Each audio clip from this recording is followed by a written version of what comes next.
Hey guys, today you're going to hear part two of my conversation with the adrenaline junkie, John Graham.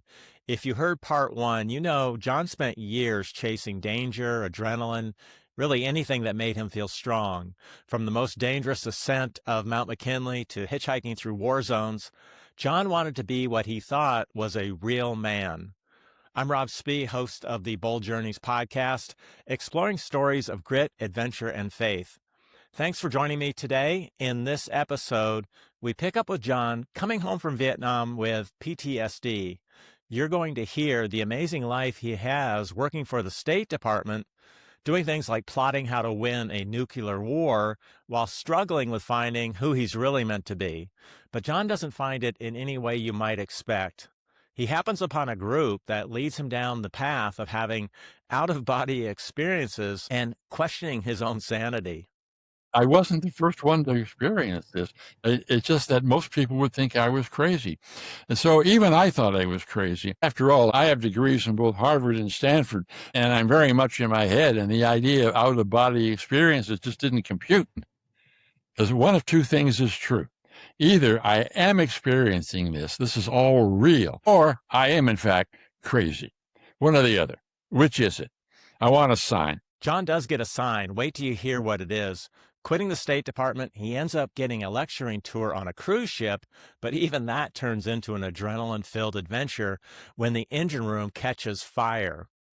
Then the order comes to abandon ship. The flames of fire break through the glass window of the dining hall, and all of a sudden, there's a tongue of flame 30 feet high. People are backing away, but they don't dare back too far because if you fall into the Gulf of Alaska in the winter, the water is so cold that you'll die in minutes. But then the lifeboats are taken down. People get into the lifeboats and nobody gets killed. Well, everybody gets into a lifeboat except for the captain and a few people stay behind. Hear how his near-death experience on the lifeboat in the middle of a typhoon becomes his defining moment, the turning point that helps John find peace in his life's mission.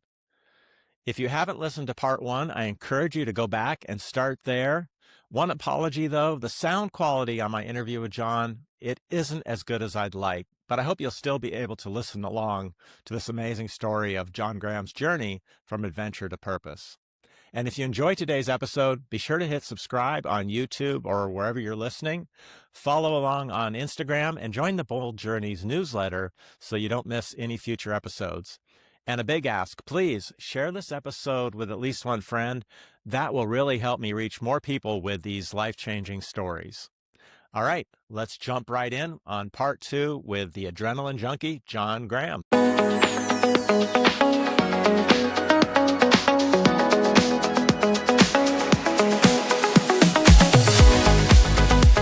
Well, let's fast forward a little bit, John, because I think this is the start of your transformation. Need a bit of context. I come out of Vietnam and I survived because American fighter bombers blast the North Vietnamese army besieging Hue. And so my life, once again, for, I don't know, the 15th time spared, the State Department sends me to California. I guess as a reward for not getting killed in what was an incredibly dangerous assignment for a year and a half. And so I've also got PTSD. I mean, I walk on the shadow sides of the streets in Palo Alto, California to avoid sniper fire. But mostly it isn't PTSD so much as having to deal with the shallowness that I discovered about my own personality, my own moral vacuum, if you will. And it was the lowest point in my life, and I didn't know what to do, but I lucked out. I discovered something called in California in those days encounter groups, where you got together with a bunch of other people and you spilled your guts in the hope of learning something about your life.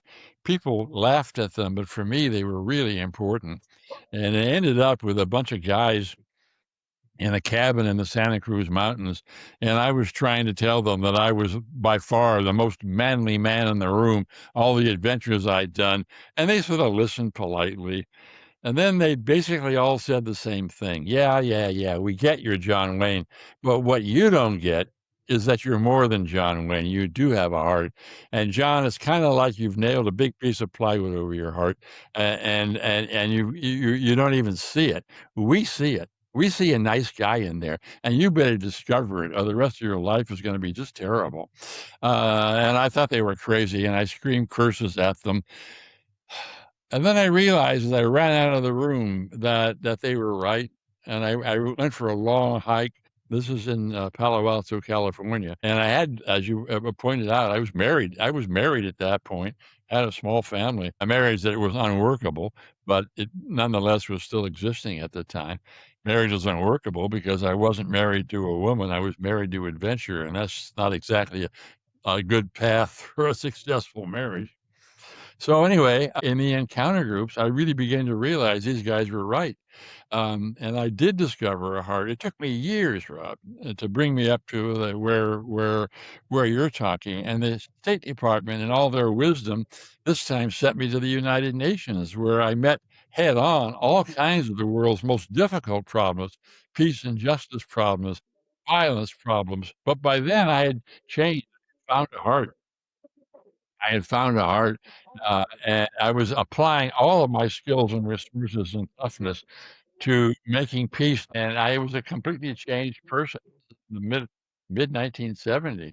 And so I fought hard for peace and justice issues, including setting the stage for helping end apartheid in South Africa, something I'm really proud of. But by then, I was outrunning the State Department. I wanted to change the world, and the State Department was only concerned about the Cold War. So that's when I quit the State Department and was looking around for what to do with my life. I was then incredibly idealistic. I wanted to change the world. I couldn't do it with the State Department anymore. My severance pay was running out, and I didn't know where to go because I was running out of money. And that's where we pick up with your question. What the hell am I doing in my life? I knew I couldn't go back to being nothing but an amoral John Wayne anymore. I now had a heart, and how could I use my skills to make the world a better place? I mean, how? Because I was running out of money, and the lectures I was giving to the peace movement in New York were going nowhere. I was one of many people protesting the Cold War and the arms shipments to Europe, and so I was pretty lost at that point until I discovered that I could lecture on cruise ships. Now, at what point was it before this that you got involved with this group of people seeking meaning for their lives? After the retreat in Palo Alto, there was this other group, was it the Inner Peace Movement? Right. And this leads to this is the really crazy period, John, where you have out of body experiences initiated through meditation, I guess. Yes, they continued right up until I was in the United Nations, but, after the encounter group in California had kind of busted me wide open, and I began to looking for the real John Graham, a guy with a heart, a guy that did care, a guy that could actually do some useful stuff on the planet. I got into a spiritualist group called, the Inner Peace Movement. I didn't do it deliberately. My then wife, one of the things she did that was useful to me where she heard a radio broadcast this group was doing, a public service announcement. And so we heard the announcement and went to a Holiday Inn where this guru from the Inner Peace Movement was holding forth. Didn't look like much of a guru. He was a fat Puerto Rican in a bowling shirt. But he said basically something that stuck with me forever after that. He said, "You don't need any religion. You can find God on your own. And once you understand that God is everywhere, and you're part of God, you can find God in your own. And it'll be your fingers in a light socket." I thought he was crazy.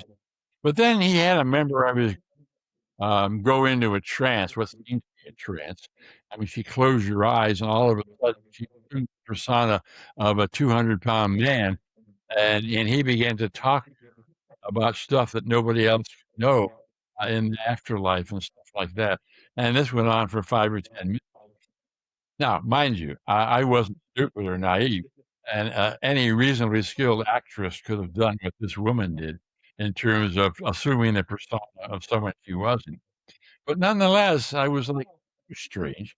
And so my first wife, her name, Mimi and I went back home, and that night, I'm woken up in the middle of the night, and I think the house is on fire and the room is full of smoke. And so I rouse the family and I say, "We got to get out of here."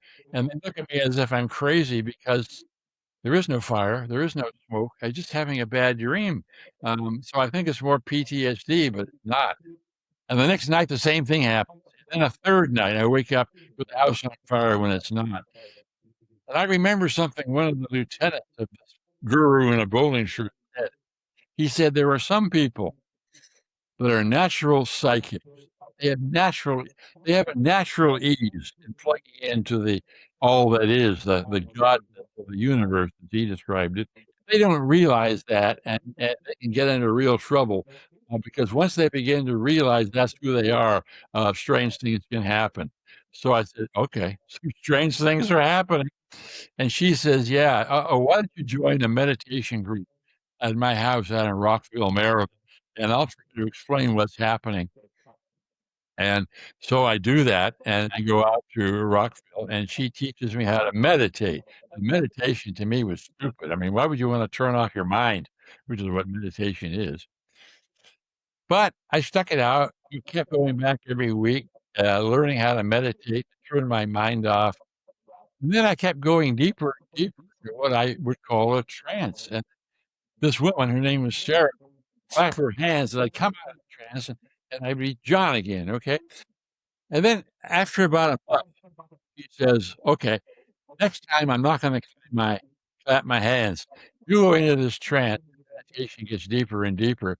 I'm gonna just let you go, and I want you to be brave enough to go where it leads you." So I say, "Okay." And so I go into this trance, I get deeper and deeper into this trance, and all of a sudden, I'm running toward a cliff. And I leap off the cliff, and it's a bottomless cliff, and I'm falling, and the air's whistling past my ears, but I don't hit bottom. All of a sudden, I start to fly, and I fly up to the top of the cliff, and then I fly into Rockville, Maryland, and I'm at the corner of that room, down on my own body, sitting in a chair, in a room full of 12 people in Sarah's theater, and I'm not in a chair, I'm someplace else, and I can go out into the streets of Rockville and look around, all from a state of suspension, if you will. Um, and then I go back into the room, and finally Sarah claps her hands, and I land with a thud back into the chair, thinking, "What the hell just" and she just laughed and said, "You were there, John, you were." And so let's keep at it. And so the next time she says, "Okay, something strange I think is going to happen, and it'll involve a white light." All she said, she didn't coach me. I go into this trance, and all of a sudden I'm in this tunnel heading toward white light. I get out the other side of the tunnel. I'm in this area, looks like a foggy forest with trees that are sort of trees, but not trees. And there are other people there. They're talking to me, but they don't have bodies. And I'm talking back to them. And they're coming at me with all kinds of interpretations of existential questions that people have been wrestling over for thousands of years. It's like, whoa, this is incredible. And so I spend some time there. Sarah claps her hands, and I come back. And I keep going back, go to this place of white light. I begin to realize that where I'm at is somewhere that psychics have been since the beginning of recorded history. I mean, people like St. John of the Cross or St. Teresa or Hindu mystics. That's where I was going. And also the life after death experiences that some people had when they're on the operating table and they're pronounced dead, but then 5 minutes later they come back. Well, while they're dead, they drive a place like I was going to, a white light and a wisdom and companionship out there that was just totally not totally. So now I'm really concerned. Days off work. I'm still serving foreign service officer at that. I take some days off work, go to a psychic bookstore in Georgetown, uh, and start reading every book I can find on psychic and mysticism. I find that yes, what's happening to me has happened to lots of other people, and it's called out of body experiences, and it's a psychic phenomenon, and it's where you delve into allness that is, um, kind of like you're a drop in the ocean. The ocean is the allness, you're the drop, but you're part of it. You're not separate, and that's what's happening to you. So, John, hmm, did you feel like you met God in these out of body experiences? well, yes, but it wasn't a God like any God that I'd ever heard of before. It certainly wasn't. Any male in a white cloak welcoming me into heaven. There was no heaven. There was no hell. There was no purgatory. There was no God as I'd been taught in Christianity. There was just an allness. That all of existence, we were all one. You and I, Rob, are all the same part of the same entity. Like I say, it's not like a raisin is part of a bun. It's like a drop is part of the ocean. And that's what I was learning from these books. And so, yes, I don't talk about this much. That's why I hesitated until you raised the question, because people think it's weird or they think I'm crazy. But I'm telling you from the bottom of my heart, these real things happen to me. And I began using it. I began, for example, going into trances on my own. At one point, I even started leading seances at the Holiday Inn in Washington, D.C. I mean, it was a weird life, as you point out. During the week, I'd be flying to Brussels, planning nuclear war for NATO, because that's what I did before the Foreign Service. Then I'd come back on the weekends. I'd lead seances and holiday inns, do trance healings, and it's like, whoa, You know, it's fascinating, John, because I just finished reading a book called Proof of Heaven, yeah. and it's written by a neurosurgeon who he's sick and he goes into a very bad coma and he nearly dies. And he has an experience that's very similar to what you're describing. Yes, exactly. So it was like I wasn't the first one to experience this. It's just that most people would think I was crazy. And so even I thought I was crazy. So because after all, I have degrees from both Harvard and Stanford, and I'm very much in my head. And the idea of out of body experiences just didn't compute. So I said, okay, whatever it is out there, I want a sign. Because one of two things is true. Either I am experiencing this is all real. It's a part of existence, reality that I never thought possible, but it's real and I better get with it. Or I am, in fact, crazy. One or the other. Which is it? I want a sign. Not 2 weeks after that, my first wife, Mimi, and I, and two little kids are on a farm in Southern Virginia, owned by friends of ours. And we go down there once in a while because it's a really restful place and the kids love to play there. And so Mimi and I and the farm family and a couple other people are on the deck of the farmhouse having a drink and looking at the setting sun, and the kids are out playing in the fields. And all of a sudden, the kids start screaming, and it's not a healthy scream. They're screaming and they're frightened. And the whole group comes rushing toward the porch. And one of the kids, a little boy, maybe 7 years old, had put his hand on a red hot tractor tailpipe and horribly burned it. And of course, was screaming in pain. And the other little kids were absorbing his pain and screaming as well. And they come up to the porch, and the mother of a little 7-year-old boy is terrified, doesn't know what to do. The owner of the farmhouse rushes in to call 911, and the mother is screaming, screaming. Everybody else is saying, "What the hell did we do?" And all of a sudden, I'm back in this place, kind of detachment. And I asked the mother quietly to give me the child. She doesn't know what to do, so she gives me the little boy. I take the little boy, and I put his little hand between my hands like that, and I hold my hands over his hand for 3 or 4 seconds. And when I pull my hands off this little boy's hand, badly burnt, it shows no signs of a burn. He's healed completely. So I said to myself, "The sign." I wanted a sign. That's the sign. I'm not nuts. The other people, of course, don't know what to make of it. But I knew what to make of it. It was a sign. And that never happened again. It never happened again. I never healed. John, did it scare you? If I did something like that, it would be a little scary to think that how in the heck did that happen? Yes, I don't. I didn't scare easy. I don't use that word. I was Well, that's true. given, thankful. given your other experiences. I was thankful, Rod. I was thankful because I had Yeah. asked 2 weeks before. I felt that I may be going crazy, in which case somebody should institutionalize me, and I Yeah. needed a sign, and there was this was clearly the sign, and I never looked back on a psychic life after that. Never. I absorbed it as part of who I was, and I was able to use it at the United Nations, for example. I read auras, for example, had all of a sudden a gift for communications I didn't have before. Uh, and that lasted just 3 years. That intense psychic existence lasted for 3 years. And then I got a sign from the all that is. I can call it God if you wish, but I don't really think it's God. But in any case, you got from God. And, uh, and the sign says to me, okay, that's enough. We're gonna stop the psychic healing stuff, stop the seances, because you are a person of the world. You are a world person. You're not meant to live in a cave in the Himalayas and come out with a white gown on. That's not you. You're a tough guy. You're still a tough guy, and you have to start solving real world problems here at the UN, like ending apartheid or whatever. But you don't need psychic stuff to do that. We've now trained you. We've given you a sign. You now know who you are.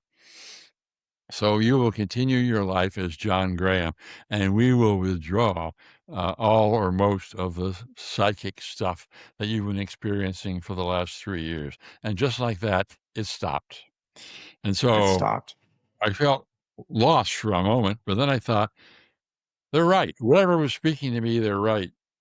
I have learned a huge amount about existential problems. I understood what God was. God is an allness, encompassing every human being, everything. That's what God is. And that provided a whole moral outlook. It gave me a morality. Because after all, if you really believe you're part of everyone, it's really hard to be caught up with enemies. It's really hard to get caught up in bullshit because you kind of understand it better than a lot of other people. And it is like that guy in the bowling shirt said years before. It's like putting your fingers into a light socket. You understand stuff that people have tried to understand for millennia. You understand it. Um, and that's a gift. And it's a gift that stayed with me. And it's a gift that's buttressed all the work I've done since. And that's, I think, why I've been so effective. Not as a psychic, but as a human being, having had a psychic experience for 3 years. It's such an incredible piece of your story, John, that you had that gift to go through those experiences. And I would love to spend hours just exploring that with you. But let's jump forward. So you make the bold decision at a pretty young age, in your 40s, I guess, to quit your foreign service job of your career, and then you're struggling to make some money, and you get this assignment on a Holland America cruise line as a guest speaker. Now this is an adventure in itself. I love sailing. I love being out on the ocean. So reading this was just a fantastic story. Oh my God. You're out up off Alaska, I guess, and the ship catches fire, and you're sailing. You're cruising with your daughter. She's on the ship with you. Mm. Yeah, she's 13 years old. And I got the job because, as I said, I was going broke. Having left the foreign service full of ideals, I didn't think about money at all. And so I was going broke, and I had a small family. And so I had to do something. And this friend says, hey, you can get paid absurd amounts of money giving lectures on cruise ships. So that put me on the ship, the Princeton Dam. Mallory and I boarded in Vancouver, and we're headed for a summer. Ironically enough, in the same Far East I'd visited on a freighter decades before. Uh, Only this time it's as a lecturer on a cruise ship. Now, cruise ships in those days were tiny compared to the monstrosities that do the job now. There's 300 passengers and a crew of a couple hundred, so 550 people altogether, not thousands. And that ship catches fire, as you said, in the Gulf of Alaska. This was about 140 miles off the Alaska coast. We just visited Glacier Bay and all that stuff, and we're headed toward Japan out in the North Pacific. Catches fire.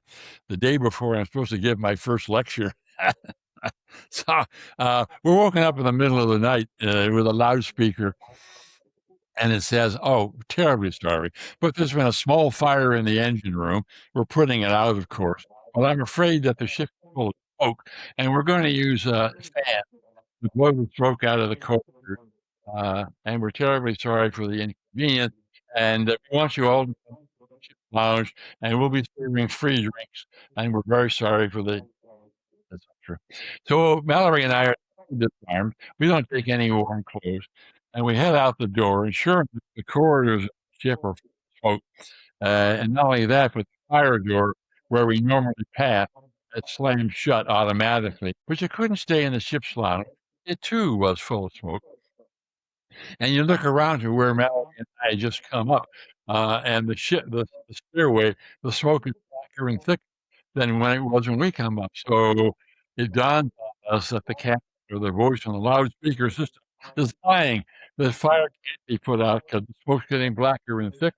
Other people notice that too, and so I start to get scared, and some gets on all the free booze, and we're milling around outside, and it's cold, so people are ripping off curtains and taking tablecloths off the table, trying to stay warm. This is October in the Gulf of Alaska, and it's cold, and it's the middle of the night. This is now 2, 3 o'clock in the morning, and no notice. And then suddenly there's another loudspeaker message that says, "Would you all please come to the stern of the ship? We'll continue to serve free drinks, but we're still trying to put the fire out."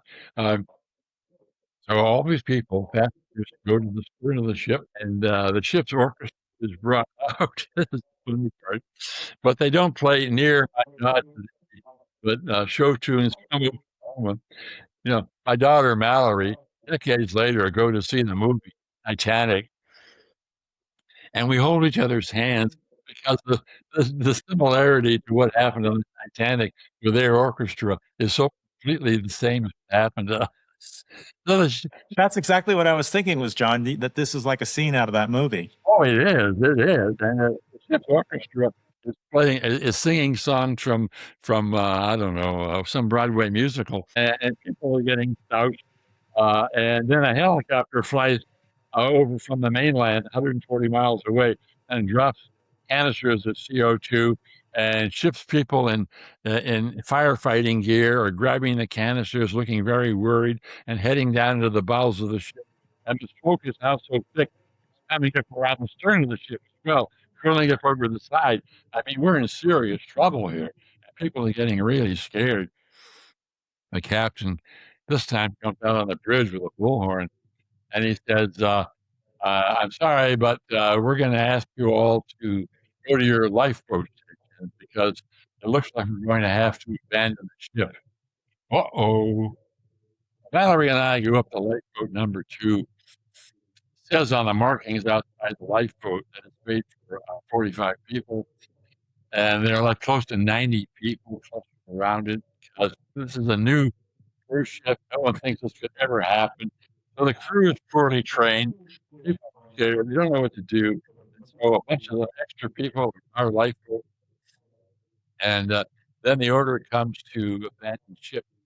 And Mallory and I look around, and all of a sudden, the flames of fire rake through the glass windows of the lounge where we had been a couple hours before, and they break through the glass window of the dining hall to duck ahead, and all of a sudden, there's a tongue of flame 30 feet high leaping into the night sky, and the whole center of the ship is becoming fire. And so people are backing away, but they don't dare back too far because if you fall into the Gulf of Alaska in the winter, the water is so cold that you'll die in minutes because, well, you've seen the Titanic. You die of the cold falling into that cold water. But then the lifeboats are taken down from the davits, and by a miracle, people get into the lifeboats and nobody gets killed. And most of the lifeboats get lowered. A couple of them get stuck, but there's excess room, so everybody gets out of the lifeboat except for the captain and a few people who stay behind, still trying to fight the fire. We're at lifeboat number 2, and we hit the water The water's fairly calm then, so it doesn't tip over. But I can feel the side of the ship get lowered because I'm trying to push off so that the lifeboat doesn't bang against the side of the steel ship and crack the lifeboat. So a bunch of us on that side are pushing off. We hit the water. Uh, well, a typhoon is coming on. They passed out Dramamine, uh, seasick tablets the night before. Typhoon Vernon, I guess it was, is coming on and bearing down on the ship. Uh, but it hasn't hit yet. So we're in the lifeboat, and the lifeboat starts drifting away. Our lifeboat has no radio, no flares, no cover. Um, we're all there without warm clothes, and people are really scared. One of the crewmen, one of the cooks, stands up in the middle of that lifeboat and screams that we're all going to die. People see he's a member of the crew, so he starts frightening people. And then one of the elder women gets up, a rich from a rich family in New Jersey. She gets up right next to this and slaps him hard across the feet and throws him back down to the bottom of the lifeboat. And people take heart from this brave woman, and so people calm down and grit their teeth, and we start singing. That part, John, that part's like a scene out of a movie. This well-dressed, wealthy woman stands up and slaps him in the face. Yeah, yeah, it is. And she was from not only that, from one of New Jersey's oldest families that fought in the Revolutionary War, uh, and so she has a couple centuries of being an icon, and she knew what to do. So she slaps this guy, and he sits down shamefaced, and then we wait. And at dawn, helicopters start flying. Mind you, we're 140 miles from the coast, so the helicopters can't hover for very long. Um, and then at the same time at dawn, a big tanker, the Williamsburg, has answered the SOS and comes near. But a big tanker can't rescue people off a lifeboat because we're tiny specks, and the tanker is huge, and these passengers are older people, so they can't climb up a, a rope ladder swinging in the wind. So the only way to rescue people is by helicopters flying from the coast. And the helicopters would hover over a lifeboat, and then they lower a chain at the end, and at the end of the chain was a steel chair, kind of like at a county fair, where at the ride at a county fair where it, it's spin around in metal chairs at the end of chains. Anyway, they lower a chain, one person in it, uh, slap on a safety harness, and then pull that woman up into the helicopter.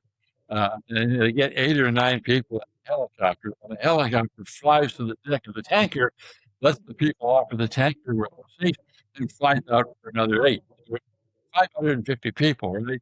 And so it's slow going. But now the typhoon is coming down, and it's chopping the water, and the lifeboat is beginning to go back and forth. The helicopters work as fast as they can. And about noon, I see my daughter, I think the last female, taking off lifeboat number 2. And she goes spinning off into space. So at least that's off a worry off my mind. And so the helicopter also sends down word that it can't fly back anymore because we're in the middle now of a real typhoon, and it's too dangerous to fly a helicopter in the middle of the typhoon. So the only way we're going to get you rescued, a few of us still left out in 2 lifeboats, is by Coast Guard cutters, ships, now searching frantically in the storm. The storm now is at full force, and the visibility is down to no more than 100 yards, and the winds are kept building, and it gets worse and worse. And finally, about 3 or 4 in the afternoon, the winds go up to like 60 knots, which is a lot of wind. Then we're in swells and waves that 30 feet, that we're going up and down 60 feet. And we're all, of course, seasick dogs. And we're all, most of the point, dying of hypothermia. Now, I've been in mountains a lot. I know what hypothermia is. You get really cold. You get warm again, and you go to sleep and you don't wake up. And I see us falling into that sleep, and I know we're all going to be dead in 5 or 6 hours. And I know more or less that if the sun sets, what little sun there is in winter, that we're dead for sure. As we have no lights and no flares, radio, no reflectors, nothing.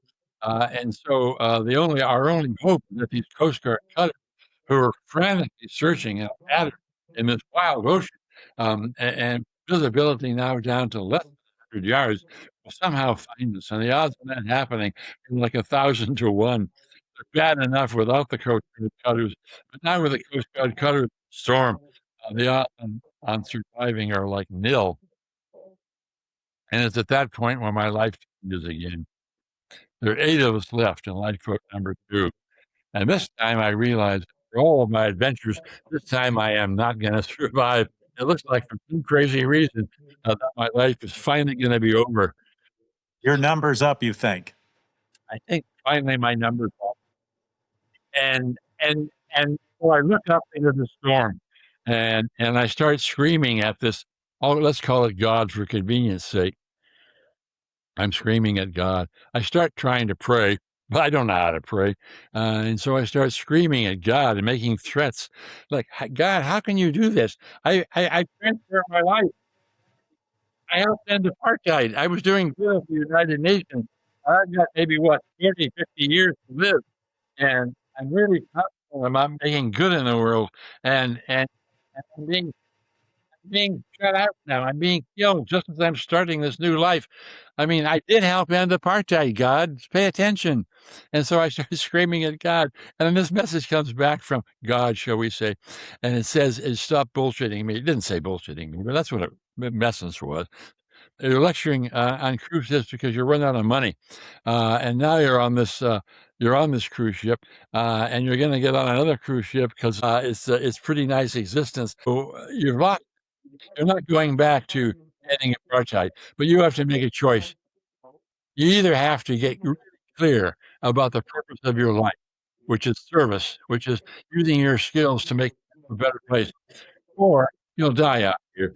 You might as well die out here because the rest of your life, without the meaning in your life that service will bring, will be meaningless, and you might as well die. Which is it? You make a choice. You have to make a choice. I thought about it for an instant, and I look up into this wild storm. I'm angry, yeah, I'm scared, uh, and I just say, "Yes, okay, you win, you win." And at that instant, and here's where the story gets so hard to, at that instant, the Coast Guard cutter Boutwell comes crashing through this wild storm, so bang on it would have cut us in two had the lookout not seen us. And so the Boutwell comes alongside, and the last 8 of us are rescued. I go back to New York.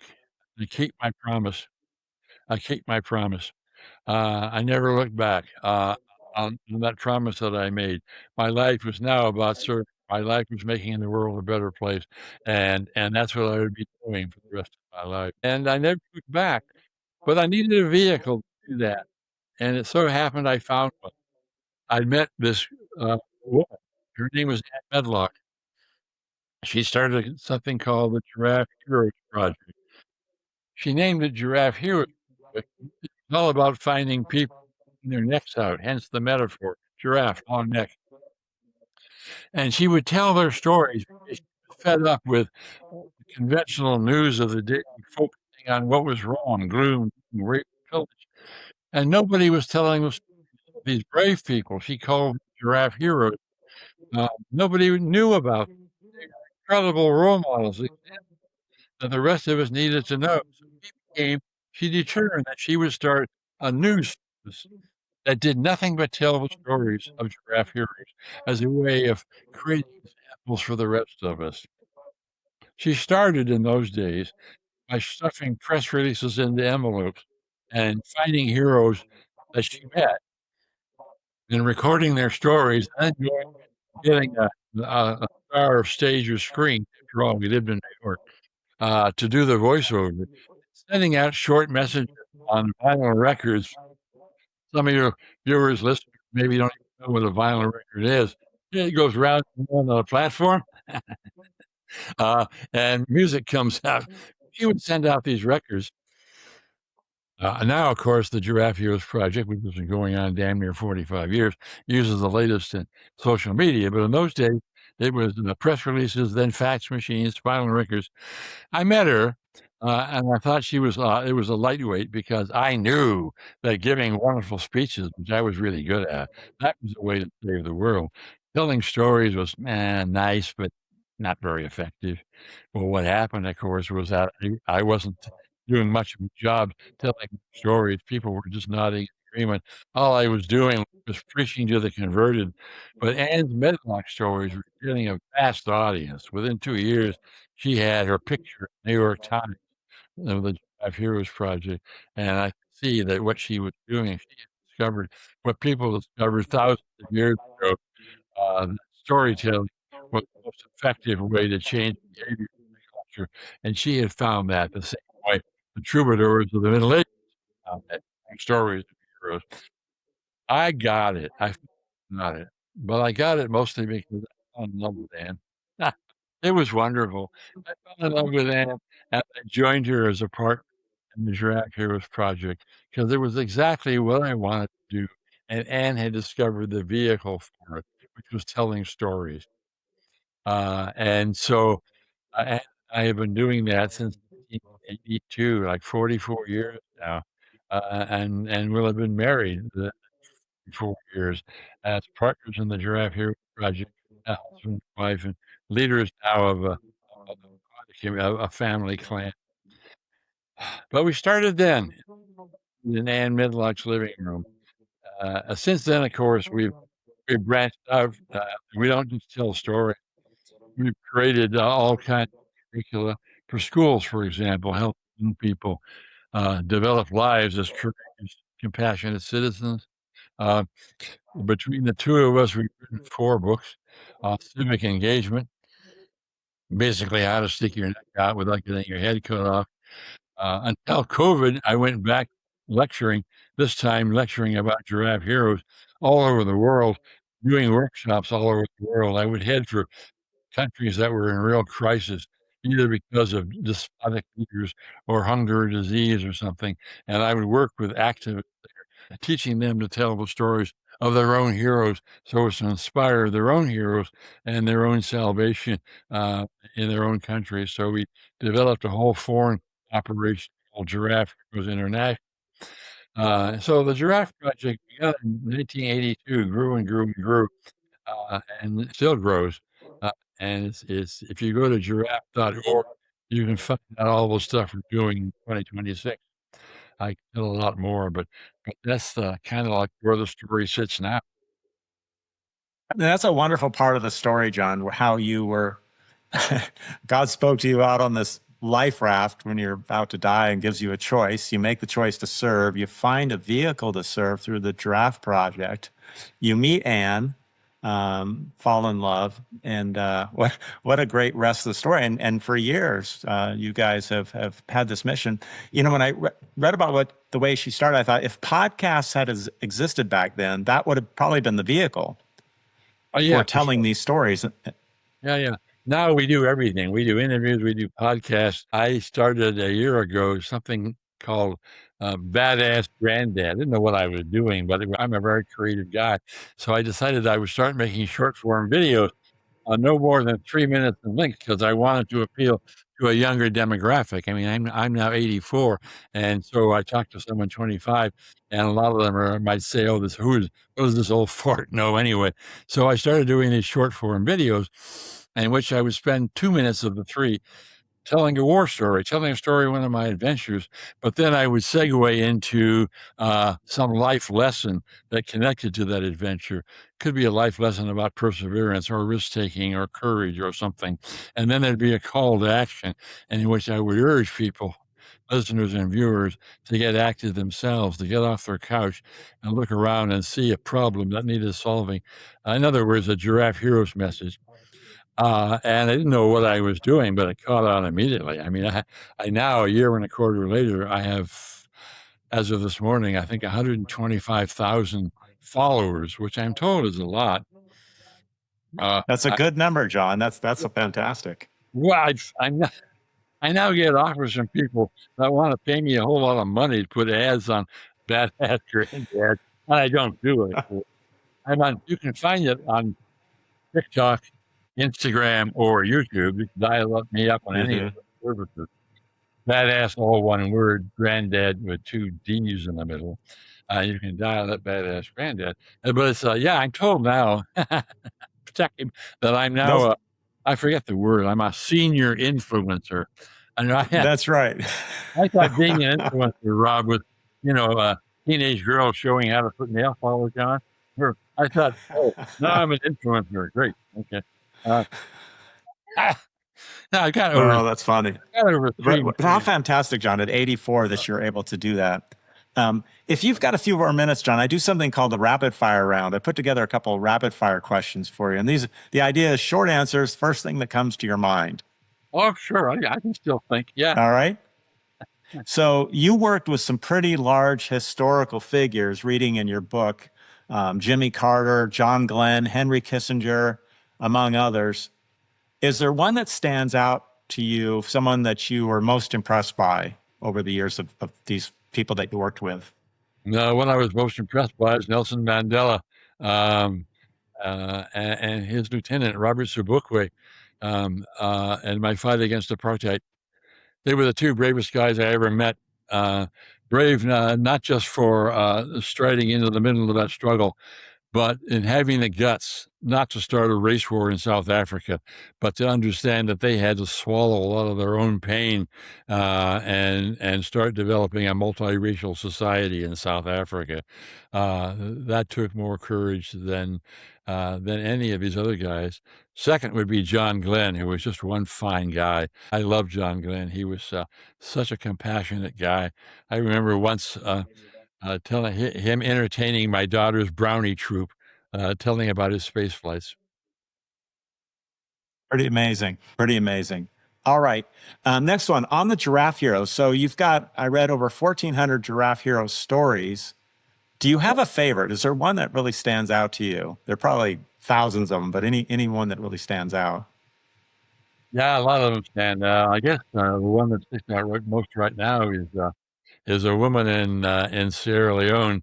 A lot of our giraffes, in fact, more than half are women. Especially that's true in Africa, where women get the short end of the stick. They don't have many rights in tribal areas in places like Sierra Leone. More to the point, they are physically assaulted in places like tribal Sierra Leone. They do terrible things to them, mutilations and the like. I won't go into. And this particular woman fights back against the tribal chief patriarchies in rural Sierra Leone in the jungle, where tribal chiefs do their will on women. And women have no rights at all, or subject to mutilation and all kinds of others. And this woman wades right into that, and she has gotten laws passed at the federal level in Sierra Leone to block these worst excesses and to give women their constitutional rights and to encourage women to vote in Sierra Leonean elections and even to run for election. And she's doing all that where she's being hunted down by the traditional tribal chiefs who see her justifiably as a real threat to their power. And they keep at it. A very tough woman. And it's always impressive to see one person, the difference one person can make. Yes, indeed. And that's a key part of our messaging in the Giraffe Heroes Project. You may very well need a team to solve a major problem. I mean, you're not going to end global warming you yourself. No way. You're going to have to do it by supporting groups of people that are active in a large issue. If you want to bring relief supplies into Gaza, you're not going to do that by yourself either. But at the same time, you can start small. One person, for example, can stand out with a placard and encourage people to follow her or him. I urge people to start small, and that's what I always do. Another question for you. through all of this, and we talked about God and God in different forms, I guess, and God being all around us. What's the most important thing you've learned about God's grace? Great. You know what's interesting? In my memoir, I struggle with the whole idea of grace, because to me it sounds perilously close to luck, and I don't believe in luck. I think grace is when you make a commitment, as I did, as many other people have done, to reorient your life toward making the world a better place, toward giving back. And I think God, as you call it, uh, sees that and says, "Okay, John or Mary, you've got it, and I'm going to give you a little boost here. I'm going to give you a little boost. You're going to survive this, and you're going to do that, or you're going to win the lottery and use the money to do that. Whatever grace is." So I think it's kind of like God looking down, seeing that someone has made a difficult, brave decision, and saying, "Hey, I'm going to kick in a little bit and help you along here. And you don't expect this, but here's a gift." And that's great. So gift to me is a reward from the all it is to help you do your service work. Grace is not something that comes out of nowhere for no thing. It is not, in my opinion. It was, well, you were given that choice, like on the lifeboat, of which direction you were going to go. Yeah, I followed through. I needed a lot of grace, and I got it. All right, last question for you, John. If you could go back to your 16-year-old self before you go out on that freighter, the Golden Bear, what's the one piece of advice you'd give yourself? I knew nothing at 16. Come on. One of the people advice I give myself was to look forward to a summer of adventure. You'd have to give me that question of years later when my brain was more fully formed. Um, at some point, though, in my 20s, when I guess my brain was finally fully formed, um, I would say, okay, I want to know what happens next, and is this all there is? Is this all there is? Because I thought adventuring was all there is. And at 23, if I could have seriously questioned what I questioned after that battle in Vietnam, but done it 10 years before, I suppose. But then on the other hand, Rob, maybe I shouldn't have done that, shouldn't have that voice, because if I hadn't had those adventures, I wouldn't be credible to a lot of people.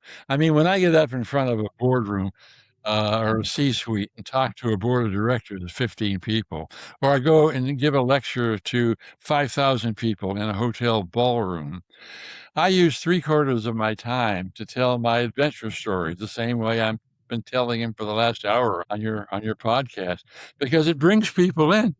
Like, my God, what's next for this crazy guy? And so instead of saying, "Oh God, a lecture by another guy, another do-gooder guy, Giraffe Heroes Project, doing good, yeah, yeah, yeah," they're leaning in saying, "What the hell is this guy going to do next?" So when I segue, I use the last 5 minutes of that speech and say, "Now, I want to tell you what happened when I made the same kind of decision to reorient my life. And here's what happened. Here's what can happen to you. You can find the same kind of direction for your life. You don't have to give up being a business person or an entrepreneur by no means. You can find the service that will move your life forward right where you are. If you're a business person, for example, and you make a good product at a fair price with fair labor conditions, under sound environmental rule, and a good neighbor in the communities where your factories operate, that's the service. So don't think I'm telling you to become Mother Teresa or put on sackcloth and ashes. I'm not. I'm saying find the service that fits with your condition, with your skills, your resources. Good at math, for example, let it may guide you in this direction. If you're good at music, another direction. But don't give up the search for meaning.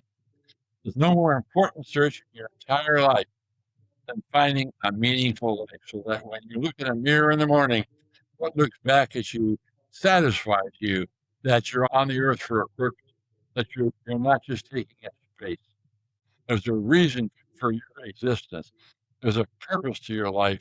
And until you find it, you're going to be incomplete. I think that's absolutely right, John. And even if if you had gone back to tell your 16-year-old self or 23-year-old self, you probably wouldn't have listened to yourself anyway. No. But those experiences, the adventures, the mistakes, all of it builds who you are today, and then how you can use that and apply your gifts that God gave you in a meaningful way. And Well, as you well any know. advice for listeners who are searching for their meaning, helping them find it? I mean, you went through quite a lifetime to get to the Yeah. point of figuring it out. It's interesting. This is maybe I hope it's not too long an answer, but I was on the lecture circuit and I was on a panel with two other guys who'd had life-changing experiences. One of them walked on the moon, Edgar Mitchell, I guess, and then another guy was a deputy director of the United Nations, and we both told life-changing stories. Mitchell talks about being on the moon. The UN guy talks about fighting the Germans in the resistance in the Second World War. I tell the lifeboat story. And after we finished, three of us finished, there's a very polite applause. And I'm sort of surprised that the applause is so muted.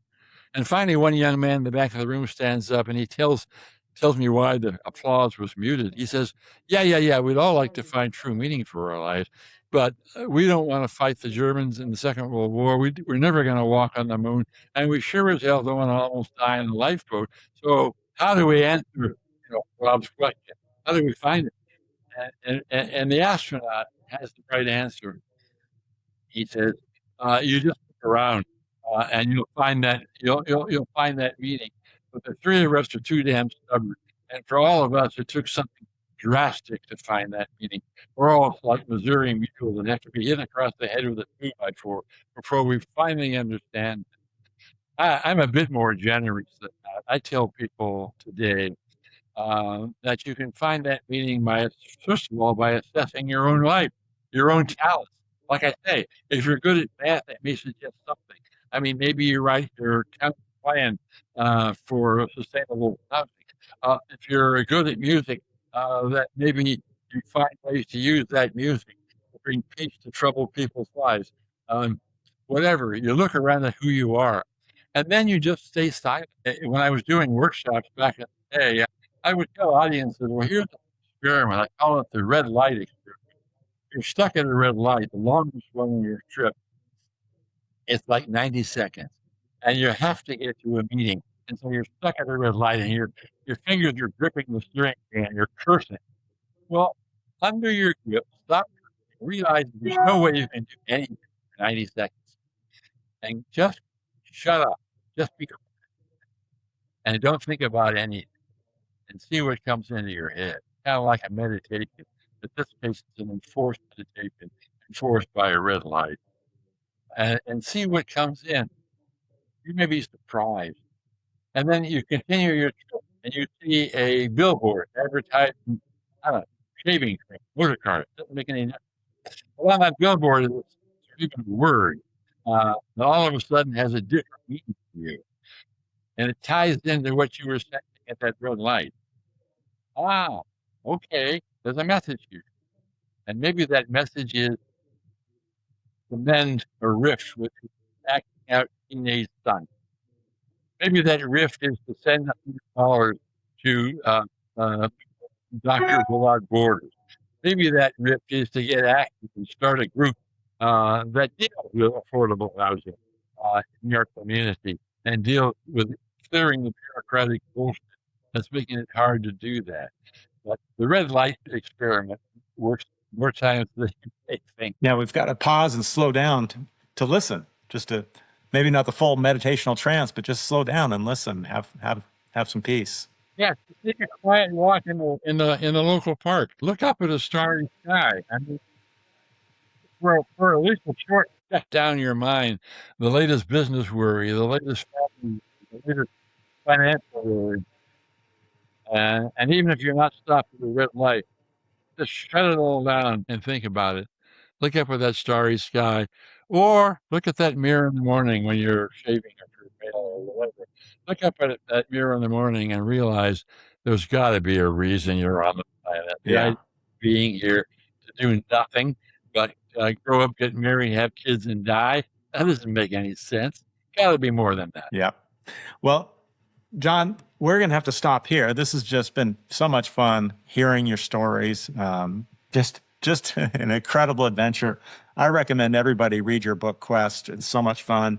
And the Giraffe Project, is it giraffeproject.org where they can find you? Giraffe.org, and the badass Granddad is as I described. Denali Diary is a free download off my website, which is John Graham, my name, .org. That's enough. All right. Awesome, John. Best of luck to you and your mission and just continued enjoyment of life. It's just fantastic. Yeah, I do enjoy life a lot.